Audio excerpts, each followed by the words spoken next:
नमस्कार। आप सभी का एबी क्लासेस में स्वागत है। आज हम पढ़ेंगे जीव विज्ञान का दूसरा अध्याय उत्तक। उत्तक विशिष्ट कोशिकाओं के समूह होते हैं जो शरीर के अंदर एक निश्चित कार्य करते हैं। उत्तक को दो वर्गों में बांटा जाता है, पादप उत्तक और जंतु उत्तक। उत्तक शब्द में सर्वप्रथम एन गौ ने दिया था। उत्तकों का अध्ययन उत्तकी कहलाता है। पादप उत्तक में हम पादप उत्तक के संरचनात्मक आधार के बारे में पढ़ेंगे। अधिकांश पादप उत्तक मृत होते हैं क्योंकि उन्हें मरम्मत की आवश्यकता नहीं होती है। पादप उत्तक दो प्रकार के होते हैं, एक विभाज्योतक उत्तक और एक अस्थायी उत्तक। विभाज्योतक उत्तक तीन प्रकार के, शीर्षस्थ विभाज्योतक उत्तक, पार्श्वी विभाज्योतक उत्तक और अंतविष्ट विभाज्योतक उत्तक।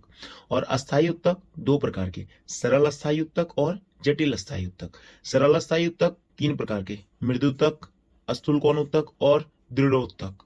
जटिल अस्थायी उत्तक दो प्रकार के, जाइलम और फ्लोएम। अब हम विभाज्योतक उत्तक को विस्तार के रूप में पढ़ेंगे। ये उत्तक जीवन भर विभाजित होते रहते हैं तथा ये पौधों के वृद्धि वाले भागों में पाए जाते हैं।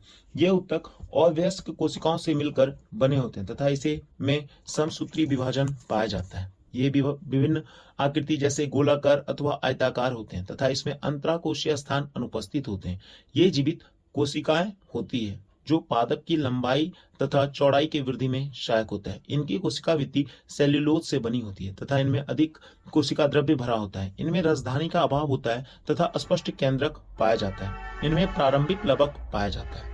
अब हम पढ़ेंगे शीर्षस्थ विभाज्योतक उत्तक के बारे में। यह उत्तक जड़ों तथा तनों के वृद्धि वाले भाग में विद्यमान होता है। यह पौधों की लंबाई की वृद्धि में सहायक होता है। इसमें निरंतर विभाजन पाया जाता है जिसमें कि यह जड़ों तथा तनों का अग्रभाग पर वृद्धि बिंदुओं का निर्माण करते हैं। ये पादपों में प्राथमिक वृद्धि के लिए उत्तरदायी होते हैं।